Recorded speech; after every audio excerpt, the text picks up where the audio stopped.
Bollywood industry से जुड़े बड़े नामों से लेकर ड्रग तस्करों के जाल में फंसकर गांजा उगाने वाले छोटे किसानों के जीवन पर इसका कितना असर होगा, ये समझने के लिए अभी और वक्त लगेगा। लेकिन ऐसा लगता है कि इस विवाद का बड़ा असर गांजे के पौधे के औषधीय गुणों और इसके गैर नशीले और लत न लगने से जुड़े गुणों को लेकर जारी वैज्ञानिक शोध पर पड़ रहा है। जांच एजेंसियों और मीडिया का गांजा और कृत्रिम नशीले पदार्थों को एक ही चश्मे से दिखाने का असर ये हो रहा है कि कई लोग अब ये मानने लगे हैं कि गांजा का पूरा पौधा न केवल बुरा है बल्कि हानिकारक है।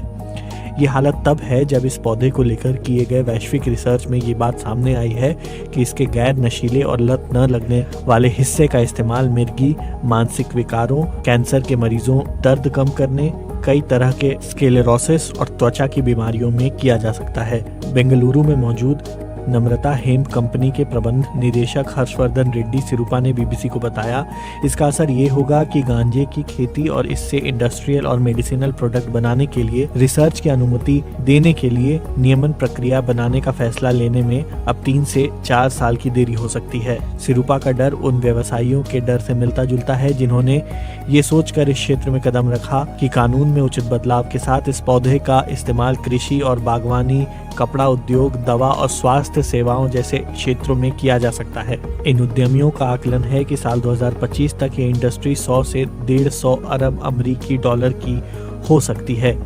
दिल्ली के एम्स में national drug dependence treatment centre और मनोचिकित्सा विभाग में डॉक्टर अतुल अंबेकर ने बीबीसी हिंदी को बताया, मूल रूप से इस पूरे विषय में कई ग्रे एरिया हैं। इस मामले में अगर ये तय हो कि क्या मान्य होगा और क्या नहीं तो इससे काफ़ी मदद मिल सकती है। लेकिन आमतौर पर हमारे मौजूदा कानून ये संदेश देते हैं कि इससे दूर रहो, इसके नज़दीक जाने की कोई ज़रूरत नहीं है। विडंबना ये है कि ये कानून उस दौर में मौजूद हैं जब एम्स और NDDTC ने देश में अपनी ताज़ा स्टडी में पाया है कि हमारे समाज को सबसे अधिक खतरा कहाँ से है। इस स्टडी के लिए बीते साल सामाजिक न्याय और सशक्तिकरण मंत्रालय ने आर्थिक मदद दी थी। डॉक्टर अंबेकर कहते हैं 130 अरब की आबादी में करीब 2 करोड़ लोग भांग, चरस और गांजा जैसे गांजे के पौधे से बने उत्पादों का इस्तेमाल करते हैं। ये देखना भी दिलचस्प है कि वैश्विक औसत के मुकाबले भारत में गांजे का इस्तेमाल कम है। इसके मुकाबले भारत के लिए चिंता का विषय है अफीम से बनने वाला हेरोइन, जहां दुनिया में 0.7% लोग अफीम से बने नशीले पदार्थों का इस्तेमाल करते हैं। भारत में 2.1% लोग इस तरह के पदार्थों का इस्तेमाल करते हैं। यही वो कारण है कि मौजूदा स्थिति को देखते हुए गांजे के पौधे को लेकर काम करने वाले कुछ उद्यमी असमंजस में हैं। मौजूदा कानून के मुताबिक narcotic drug and psychotropic substance act 1985 राज्यों को इस मामले में अपने कानून बनाने की इजाज़त देता है, लेकिन उत्तराखंड और उत्तर प्रदेश ऐसे 2 ही राज्य हैं जिन्होंने इससे जुड़े कानून बनाए हैं और इन कानूनों में मौजूद कमियों के कारण उद्यमियों का इस क्षेत्र में काम करना असंभव हो गया है। गांजे के पौधे में जो 2 रसायन पाए जाते हैं वो टेट्राहाइड्रोक्लो कैनाबिनॉल यानी THC और कैनाबिडॉल यानी CBD है। गांजे में नशा THC की मौजूदगी के कारण होता है, लेकिन वैज्ञानिक समुदाय को पौधों में मिलने वाले दूसरे रसायन कैनाबिडॉल में दिलचस्पी होती है क्योंकि इसका इस्तेमाल स्वास्थ्य क्षेत्र में किया जा सकता है।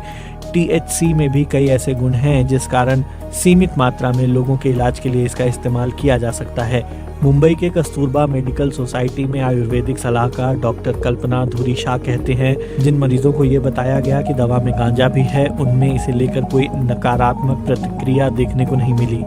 एक्जिमा जैसे त्वचा के रोगों में ये दवाएं बहुत महत्वपूर्ण साबित हो सकती हैं। उनका कहना है कि अब कानूनों में बदलाव की ज़रूरत है ताकि कंपनियां रिसर्च और डेवलपमेंट में निवेश कर सकें। डॉक्टर अंबेडकर कहते हैं, ये भी मजाक ही है कि भारत में उगने वाले पौधे से जो दवा बनती है हमें वो विदेशों से आयात करनी पड़ती है।